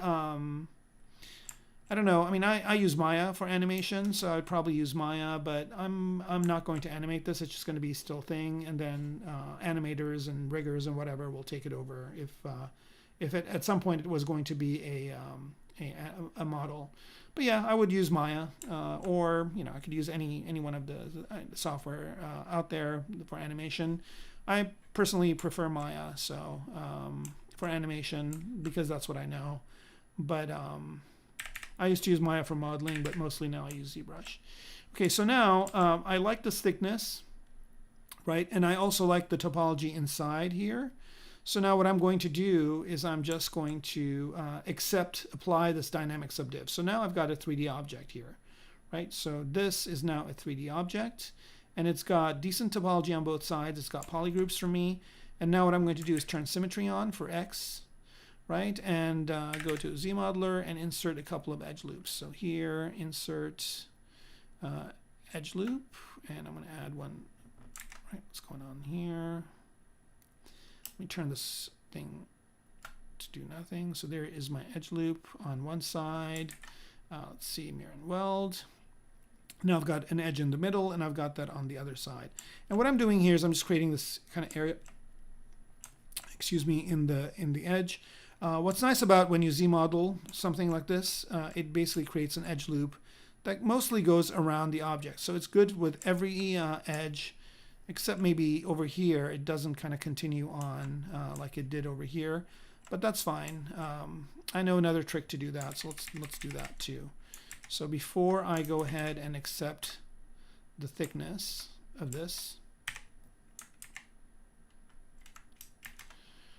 right, what I want to do here is I want to create a ring around this that basically creates an edge loop that goes around the whole thing. And I do, and to check that, let me just if I polygroup a poly loop, right? So here I'm going to poly loop. See, it goes around. It actually works. So I don't really need to do what I was going to do. So I'm going to be okay with it. So basically, I'm just creating a polygroup here. I just want to make sure that there is one edge loop that goes around the entire object that I'm doing. And ZBrush does that for me. I thought it hadn't done it here, but it actually has. So we're good. So now I'm just going to go ahead and go back to dynamic subdiv and apply that dynamic subdiv like so. And now I basically have the model looking like this. And then I do the thing with the edge loops. So it's still doing the poly loop here, which is not what I want. Okay, that's that. And then let's do nothing for faces. And then for edges, we're going to insert an edge loop this way and mirror and weld it. Of course, it's the other side, so we're going to mirror and then mirror and weld it. And so I've got that. And the only reason why I did that is because what I want to do is I want to crease this edge loop, and you're going to like kind of what I'm going to show you next. So crease edge loop complete. I'm going to crease this one, and hopefully did it on the other side, and it did. So now that I've got this crease going around the edge, what I can do is I can just go to crease under poly geometry, and give that bevel some width. So now I'm creating this nice little bevel around, right? Like that. And if I want that to be a bigger bevel, what I could do here is I can delete this edge loop. And I can delete this one. So now I've got this much space to go. And I just need to add an edge loop on the other side.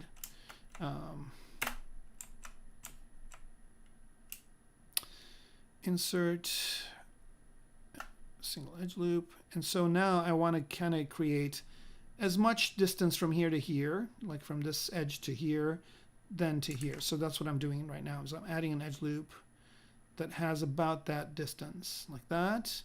Okay, so now that I'm happy with that, then I can increase that bevel width to be even more. And you can see that that bevel width actually is a lot nicer than what I had before. Got some funky stuff going on over here, but let's see if, oops. Make sure sculptress mode is off. Right, that, and I can try hitting it with shift. That kind of ruins it. So let's look at and see what's going on here. I might have to actually do that thing I was talking about earlier. So let's get that bevel back out. Let's turn polyframe on. So what's happening here is I've got this weird area over here where if I do that bevel, right, it's got this edge, this vertex that's on the edge, and that's causing that issue. So in order not to have that issue,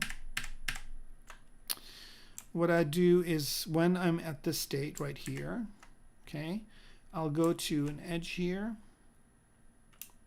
and I'm going to choose the extrude function, and I'm going to do mesh border, right? So extrude mesh border, and I want a planar angle, meaning I want the angle to be the same as the plane of this object. So now I'm basically creating an edge loop around here. That's going to go all the way around. It's not going to have that issue that I had before. And for good measure, I'll go ahead and create one more. Okay, so now the same thing, go to dynamic, do dynamic subdiv, there's that, apply that to the mesh. And so now I've got kind of two stops, and I can delete that inside one. I don't need it. Insert. I don't need that inside one, and then I'm going to insert an edge loop this way. That's going to be, again, the distance from here to here has to be kind of similar to this. Doesn't have to be exact, but can be similar, of course, and then mirror, mirror, and weld. Okay, so now I've got that edge, and then what I'm going to do is I'm going to go to crease, and I'm going to crease polygroups. So that's going to create an edge loop around the different polygroups, and then if I move the bevel this way, and let me do this real quick. I just hit dynamic subdiv with the settings I had before, but I don't want the thickness now. I want it to be 0. But I do want a little bit of smoothness to it. Maybe not that much. And yeah, so now, and with, if I turn off polyframe, you can see that I've got a very nice looking hard surface piece with sharp edges. And again, it's using, you know, a lot of polygons, but not really that much, right? So if I go to polyframe here, there's a lot of polygons inside the mesh, and I need all those to kind of support this shape. But I don't have too many on the inside here. If I want to add a few more edge loops, I can, if I'm going to sculpt on it or put details. But if I don't, this is kind of what I do want. And then the other thing that's cool about this is I can just have it be at an angle. So I'm going to mask the middle part, move this over to here, and I can rotate this and have it be at an angle. And it kind of maintains a little bit of what I want. It's not going to be 100% accurate, but it does give me a cool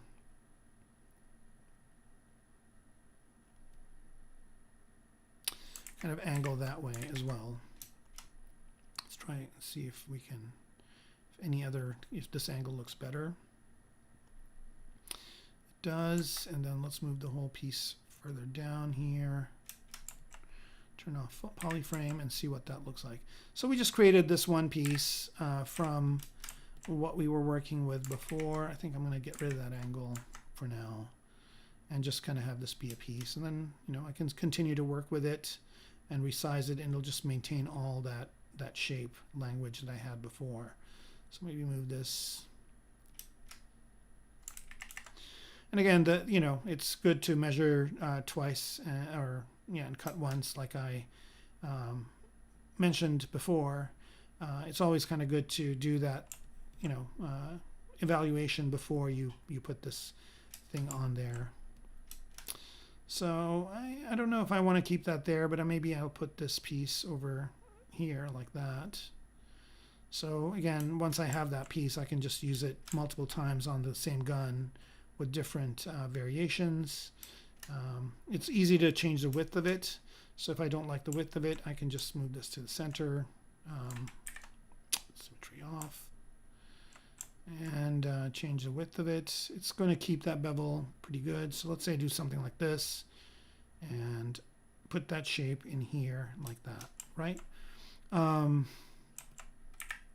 right, so that's that shape. Let's see. I don't need to that piece right there, this one that I just created, it has perfect topology. It has perfect topology. I don't really need to do anything to this. As a matter of fact, it's so good that I can just go to UV Master and UV it as well. So I'll just go to Z plugin, UV Master, right? And what I'm going to do is I'm going to keep polygroups, do symmetry, and just unwrap it. And if I want to see what it looks like, let's see, flatten, right? So basically created these for me. Now I've got another polygroup here, which I could probably merge if I don't want these two thin strips. But let me Control Z, unflatten this, Control Z it. So basically what's happening is that you can see here I've got three different polygroups. I've got the one in the center, I've got this as a polygroup, and then I've got this as a polygroup. So if I don't want that to be a separate polygroup, easy enough to fix. I'll just go to Z Modeler, I'll go to polygroup and polygroup island. I'll absorb the polygroup from here, and then I'll just go to polygroup and polyloop, do that. Like so, and now this is that, and then I'll just unwrap it. And this time I kind of, you know, instead of doing the flatten here, I kind of like the option here under UV map and morph UV, because it kind of is nice and animated and gives me a better idea, right? So now I just basically go to where are you? Right there, and I just like this morph UV option, and that just morphs it to that. And let me jump out of let me morph this back on and turn bump off, morph UV again. I think the reason why I'm getting those small boxes is because I've got dynamic subdiv on, so let me turn that off. And now I'll get what I want, which is just that, right? So there are the items UV'd. I mean, obviously this is not packed correctly, but you can repack them somewhere else, or you can re-UV it and tell it to use the existing UV seam. So let's just turn this back around, And here, just to prove that the UVs are good, I'll just go ahead and add a texture map to it. How about this one right here, right? So there it is. You can see that the UVs are nice, and evenly distributed. Orientation might need some work, but rotating those things in another program makes life a lot easier. Of course, hopefully someday they'll come out with their UV peel UV thing that they've been talking about for a while, or they just talked about once and we haven't seen it. And maybe that will make UVing a lot better in ZBrush. But right now, just for quick and dirty UV, this works. And honestly, I've just generated UVs just as crazy as this and then loaded into Substance Painter, and I get decent results out of it. This is basically just looking at edges. It's not really looking at UV orientation to create all the nifty things that Substance Painter does. Okay, so hopefully that answers the retopology question. But yes, sometimes I do need to retopologize objects. So like, for example, this piece right here is probably not going to have good topology when it's generated. Right now, it's just a Boolean piece that has 2 pieces subtracted from it. So when I generate that Boolean, it will basically create janky geometry. And I might need to go back and retopologize it if I have to. But again, if it has polygroups, I might just cheat and use the same trick I used here and UV it that way and be able to get away with it. It all depends, right? If I'm creating something for a game, then I basically need to worry about having good UVs and optimal geometry and whatnot. But if I'm doing concept design, it doesn't really matter. At some point, somebody's going to get that. And if it's in a movie, they allow for more errors as well. So it's not as kind of demanding as games are. With games, you have to be very, very kind of cognizant of your topology. You have to be very cognizant of every polygon that you're using, just because of the different budgets that you've got for different assets, right? So with game design, you probably will work on something quite a bit until you get it to be perfect. And looking at game designs recently, I really like what they do in Call of Duty Modern Warfare. I think they've done really good work with their UVs, with their modeling, and the models look really, really great. So I would look at that as an example, but for other things, you can get away with a lot. All right, so the question that comes up all the time, why do I use ZBrush over Maya for hard surface stuff? Just because I think ZBrush gives me the ability to model more fluidly. With Maya, there's a lot of technical things to worry about to get the shapes that you want. Not to say that there aren't amazing artists creating amazing work in Maya, and I've modeled some interesting things in Maya as well. There are a few things that Maya does that ZBrush still can't do. There are some plugins for Maya that are nice, some scripts for Maya that are nice, and sometimes if I need to do that stuff, I jump into Maya. But for creativity, I can get so much more work done in ZBrush in a shorter period of time than I can with Maya. So I've kind of chosen to basically just use ZBrush as much as I can. And then if there are certain things I can't do in here, then I jump into Maya. Hopefully, Joe, that answers your question. Okay, so let's see, how are we doing on time? Oh, we're doing great. No, we're not. It's 8:48. Geez, we're almost at the ending time. All right, so we got about maybe 12 minutes left. Does anybody have any burning questions you want to ask now? If you don't, I'll just continue to work on this. But if you do, I'll answer them, because I kind of want to give benefit to folks that are on here live. Of course, you can always watch these after the fact again later on. They will be on the Pixologic channel, and they will also be on ZBrush Live, and they'll be on Twitch and YouTube and all that good stuff. Okay. No, I wouldn't say that. Not everything will need retopologized. Like I said, this piece right here, that I just made, that does not need to be retopologized at all, right? So if you're not doing anything funky, you probably, like this tube right here, Let me solo it out. Like this has perfect topology. I don't need to retopologize this, right?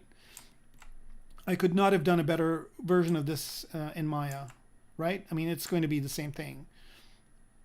So most of these shapes, they don't need to be retopologized.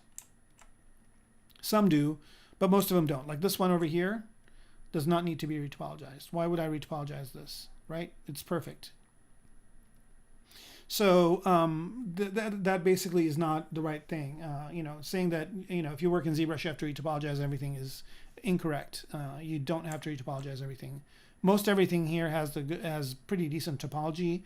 The things that might need to be retopologized are things that are Booleaned, but there are ways around that as well. And I've got some tricks where, working with ZBrush, I've discovered that you don't really need to retopologize those also. So yeah, I don't really see any reason to do any of this work in Maya anymore, because I do it faster in ZBrush, get more results. It has tools that are more artistically orientated versus technical kind of things. So if you're a technical artist, you tend to like Maya a lot, but if you are more you know, if you want to be more creative, I guess you can do a lot with ZBrush without needing to use any other program. So hopefully that answers my perspective of this question. Yeah, I haven't really, you know, I'm using Maya less and less, especially now since it's subscription only. It's kind of, you know, not cool. That I paid so much money for it, and then now all of a sudden they want me to pay double that price on a yearly basis. Not cool when people like Pixologic are giving me a new version of ZBrush very, very frequently, and also not charging for it. So yeah, you got to consider that too. Okay. By the way, I teach Maya, and I do a lot of work. Like, you know, I get hired by a lot of studios to do work for them in Maya. So I know Maya really well. It's not that I don't know Maya, and it's not that I don't like Maya. I like Maya a lot. I know it really well. It just, for doing this kind of stuff, I find it that I can get done a lot more in a shorter period of time in ZBrush. Seems like you work almost organically in ZBrush on designs. I don't work organically. I work pretty, you know, I don't know if I would agree with that. I do work, I do work on organic stuff every now and again, but most of the stuff I do is hard surface. If you look at my work here, and by the way, I should mention that if you want to see my work, you go to kermaco.com, so kermaco.com, and you can see my portfolio there, and you can see that I do a lot of hard surface stuff. So this mech right here was created 100% in ZBrush. This one started out in Maya, but it ended up coming into ZBrush for some of the details. So this was before ZBrush could do some of the cool hard surface stuff. So I used panel loops to do these kind of panels over here, which was really nice. That was my experiment for it. But again, I started these in, these characters were created in ZBrush, 100% created in ZBrush. These bullet belts were in ZBrush, so those were all in ZBrush. This piece right here was done in Maya, so but now I can do the same exact thing in ZBrush. I couldn't at that time. This is 100% ZBrush. This is 100% ZBrush. So all of these are hard surface stuff that are not organic, and they're all done in ZBrush, right? So that's done in ZBrush. This is done in ZBrush. So most of my mechs are done in ZBrush now, and I exclusively do them in ZBrush. I might use a piece here or a piece there from Maya, but mostly they're done this way. But if I go back here, I'll also do, here we go. And this guy, this helmet is done in ZBrush. This guy is done in ZBrush. These guys are done in ZBrush. ZBrush, ZBrush, ZBrush. It's all done in ZBrush, right? And this is, some of it is organic, some of it is hard surface. And I don't really, I kind of don't like the hard surface and ZBrush, hard surface and organic differentiation. I think form is form. Hard surface is more angular and more planar, and organic is more curvy and natural. So, yeah, to me, surface is surface, whether it's whatever it is. Same thing with vehicles. Like this vehicle right here, I've done in ZBrush. This one right here, 100% ZBrush. see if I got the other. I should put my new one in here. This is in ZBrush. This was a sketch right here. So talking about sketching, yeah, you can sketch in ZBrush very quickly as well. Going back here into some other things that I've done, creatures. This was done in ZBrush right here. I did it at the for the sculpt off. I won for third place with this. This is ZBrush. This is really old, like super old in ZBrush. Like this is maybe 10 years old. This is done in ZBrush. This eagle is done in ZBrush. So all of these things are done. ZBrush. All of these guys are done in ZBrush. So organic or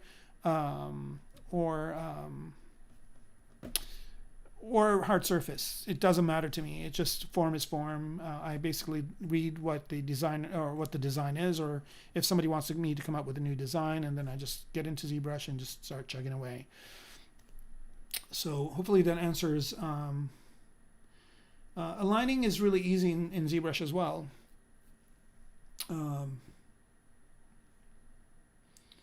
Drag subtool select. Yeah, some people like that option. Yeah, you can do it if you want that option.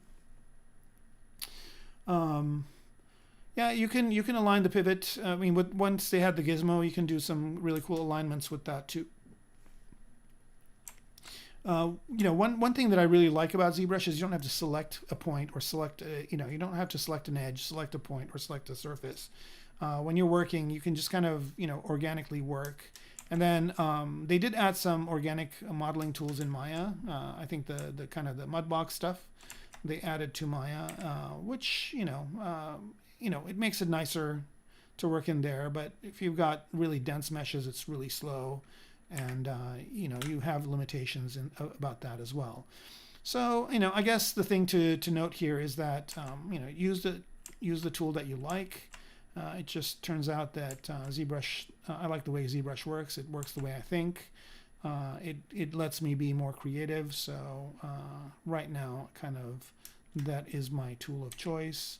And for the foreseeable future, I think it's going to be my tool of choice as well. Just because it's really, you know, it really gives me the freedom to do what I want to do. And they don't pay me to say this. Like I'm basically, you know, whether you know, I stream for them or not, I basically will be using ZBrush as my kind of go-to tool until, you know, there's something better, which I don't, you know, how that's going to happen. You know, I thought VR was going to be pretty interesting with Oculus Medium, and I do have it, and I do use it, and I do have a tutorial on it, which I should also mention. By the way, the stuff that I'm doing here, I'm just kind of streaming and kind of doing my work while answering questions. But if you want a kind of a step-by-step tutorial, I've done one on this mech right here at Gnomon Workshop. So if you go to Gnomon Workshop, go to Browse, by instructor, find me. I'm in the I and L. Okay, here I am. I've got two titles under for Gnomon. So I've got this one, which is retopologizing 3D scans, and I also have this mech one. And this one's kind of a more step-by-step process that goes from the beginning of the mech to the end. And you can see here that I basically am using Oculus Medium to start out with, to block out the thing. So I use VR for that, and then basically bring it into ZBrush, work on it in ZBrush 100%. And then I think I do a little bit of retopology in Maya, but mostly do it in ZBrush. And then paint it in Substance Painter and render it in Keyshot and composite it in Photoshop. So if you're interested, you can watch that tutorial and see me go through the entire process of creating this mech over here, which I'm going to do more renders of. And if you go to my Instagram, I think I have a few renders of it there. So everything of mine is basically here. So if you just remember Kermaco.com, my Instagram is here, my YouTube is here, Twitter, all that stuff. I'm mostly active on Instagram. And on Instagram here, see, these are the flowers that I talked about earlier.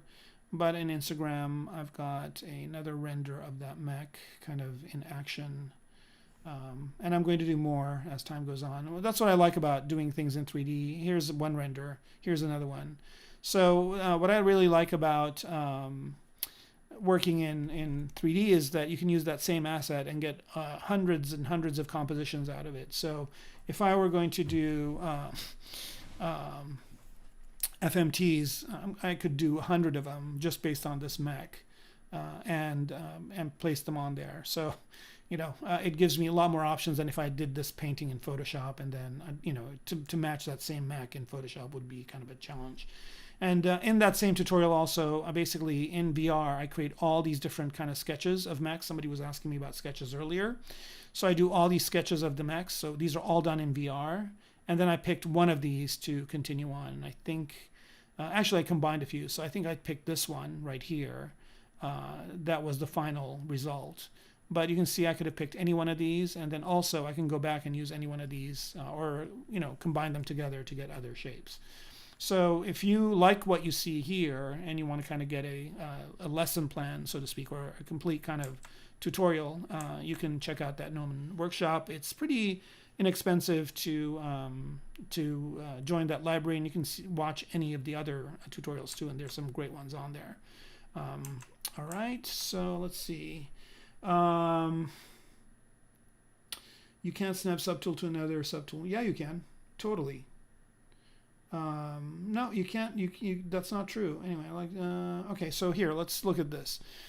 So you want to, you want to snap one subtool to another one. So let's say, let me let me save this real quick. Well, no, I'll do it here. So let's say I like this subtool that I created, right? This one right here, but I want to snap it onto this shape over here, right? So what I'm going to do is I'm going to go, let me jump out of perspective mode. What I'm going to do is I'm going to say, okay, well, I want to use this shape that I created. I want it to be orientated this way. And what I want to do is I want to snap this onto any of the surfaces on this gun, right? So all I need to do is just go in here, go to brush, and create an insert mesh brush with it. So here we go, create, insert mesh, new. So now I've got a brush that is that shape. And then now I can go to any of these other shapes. Let's go to this one right here. And I can just snap that onto the surface of it like that. Okay.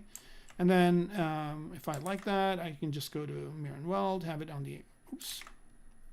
Right. So I have that shape now. I can separate that out. So let's see, split, unmasked mask points, there's that, and then now I can mirror and weld that to the other side. So now I've got this shape exactly on that surface, right? And then if I want to actually take this shape and put one on here, I can do that as well,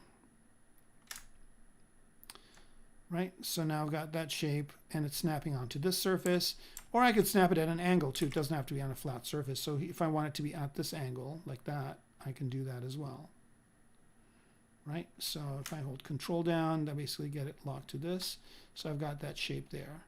And you can create curve mesh brushes with it or whatever. So yeah, you can snap objects onto others, and that's just one way of doing it. There's other ways as well. So yeah, I would not say that is not something you can do. In ZBrush, you can definitely do it. I do it all the time. I use this method, and again, I can discard this brush, or I can save it, and then just have a brush that basically generates these shapes. So yeah, yeah. I mean, it's one of these things that's interesting. Like a lot of times when I'm sitting with other artists, they ask me like, "Well, I do this in Maya. Can you do it in ZBrush?" Most of the time I can. It's just a matter of because I've spent a lot of time, I know how the program works, so I can do that pretty easily. Now this kind of looks neat over here. I kind of like it. I think I'm going to keep it there. And then this one, I can just move it back to where it was, like that. The other thing that I really like about ZBrush, that I love about ZBrush, that Maya doesn't have, is this undo history. It's so nice. For example, I can, the undo history works per tool, right? So each tool has its own undo history. And at any point in time, like if I like something the way it was, at some point I can go back in time to that point, duplicate it, and then move this slider back and forth. So I've got like a mini time machine here to do stuff. And I don't know if Maya has that capability. I think Maya's undos are based on steps. So you have to go back all those steps. And then once you go back all those steps, you can not do anything new. So then you have to basically save your file, go back, it's like 50 steps to do the same thing. So yeah, I mean, it's pretty neat. Fusion 360 is good too, but that's using, basically using CAD type stuff. And I don't use Fusion as much. I have used it before, but I also I use MOI, M-O-I, a moment of inspiration, and it's kind of a similar thing. The thing about MOI is it generates funky geometry and when it's done. So I usually bring that into either ZBrush or Maya and then retopologize. But yeah, that's cool too. I use that kind of program for specific things as well. So it just, it depends on what you're doing. It's always good to use the program for the right job.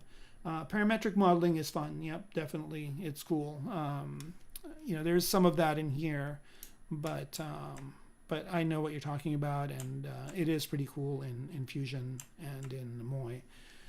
But again, even though ZBrush has painting stuff, it's not Photoshop. Even though it has UVing, it's not Unfold or UV program. But it has enough to get what you need done, I think, for most of the most things that I do. So I'm pretty happy with it. All right, man, it sounds like I'm definitely really pushing ZBrush here, but I don't mean to. Again, I don't work for the company. I like everybody who works there. They're a great group of people, but I work independently, and I just stream for them because because I can, basically, and I should. And I appreciate what they do, so this is kind of the least I can do to kind of thank them and also interact with people and help them along as well. All right, so we are a little bit over time, and unless anybody's got any burning questions, I will end the stream here. I did a BPR render. Look at how cool that turned out. I will just end this stream here, unless anybody has any last burning questions. Otherwise, I wish everybody a good night and good day wherever you are in the world, and I will be on again in a couple of weeks on Friday, yeah, thanks again for joining the stream. Here we go. Question: am I using for yes, I use KeyShot a lot. So I basically use 3 renderers. If I'm in Maya, I tend to use either Arnold or Octane. I like Octane standalone too. I work with that a lot. And but from ZBrush, I like to use KeyShot because of the bridge. It's just just go to render, go to external renderer, and just choose KeyShot here, and then it will just send this exact thing here. I'll do it. Basically, let me turn Live Boolean on. So now what I want to do is I want to see what this looks like in KeyShot. It's just a 1-button press, and that goes ahead and launches KeyShot for me. And we'll just wait until that happens. It's going to take a couple of minutes, and that'll be a good thing to end on. So let's see, I want to make sure KeyShot that turned on. I did turn it on. Nope, I didn't. Okay, here we go. Guess it would help if I did. But then I didn't have Live Boolean on. That's fine. You kind of get to see the cutting object. So here we go. It's going to just shoot everything over to KeyShot.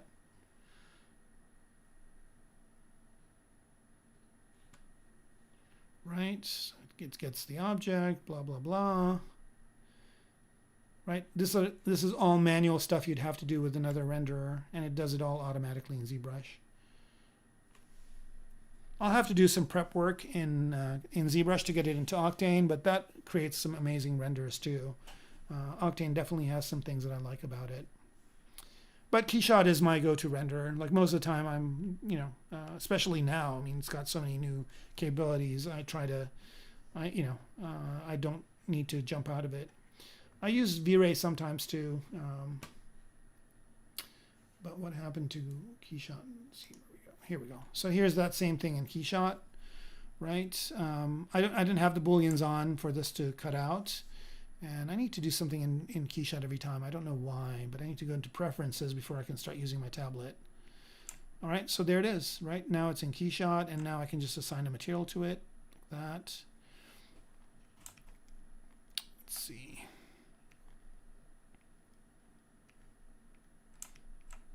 Right, so I can just choose different materials and get something really compelling very quickly. I'll edit this material. Let's go to measure or color. And let's choose a different color for this. Actually, let me go to aluminum here, and let's use this rough aluminum. Pop that there, edit that material. And let's go with a color, and let's go with a darker color like that. Okay. And let's choose some anodized materials. So let's say I want this part to be black. And you can just kind of go ahead and just drag and drop these materials to it and get something really compelling looking pretty quick.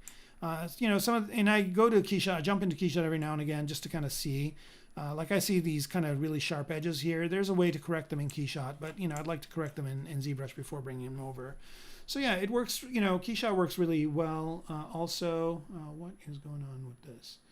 What am I on? Okay. So yeah, KeyShot works pretty well pretty well for rendering as well, and I kind of get an idea of what it looks like before I do my final renders. So I kind of do test renders like this, where I just bring stuff in and just kind of drag and drop materials to them, and kind of see what it would look like in KeyShot. But again, like I said, Octane is good too. I use that. I use not Mental Ray. God, that's going back in time. I use RenderMan as well sometimes in jobs or whatever, and it's pretty good as well. It's free, so you can get that. But it takes a little bit of time to move things into RenderMan or Octane or whatever. But with KeyShot, it's just a one-button press, and like I said, I really like doing that because I can just get into it pretty quickly and not have to deal with some of the things that I have to deal with. All right, so does KeyShot materials have? No, they don't have smart materials. Not like in I think you're asking, does it have smart materials like it does in Substance Painter? It doesn't. There is a thing in Substance Painter that will send something directly into KeyShot as well. It does have some of it, and here, let me see if I can do this. I don't know why it's either picking Live Boolean or KeyShot. I don't know. Here, let's do KeyShot again. It does have some smart material capabilities, like you can do edge detection. So you can get it so that some of the edges look worn or whatnot, but definitely not in the extent of what Substance Painter does. So the answer to that is no. It does have a few things, but not really what Substance Painter can do for you. Which they also moved to a subscription model, which kind of is bothersome, but they also do have a standalone version which you can buy through Steam, which is kind of, you know, what I probably will do once I need to upgrade. I don't think they've done anything in the new version that requires me to upgrade it yet, so I'll just hang on to what I have until they have a new version, and I'll just buy it, or maybe I'll subscribe, who knows. All right, so that's the kind of end of it. Thanks again for tuning in, if you did, from wherever you are in the world, and hopefully we will be on again in a couple of weeks. So everybody stay safe. We're almost out of this thing. Get vaccinated if you can. Do all the things you need to do just to make sure you don't infect anybody, so we can get out of this mess we're in and get back to normal life. So thanks for tuning in, and we will see you in a couple of weeks.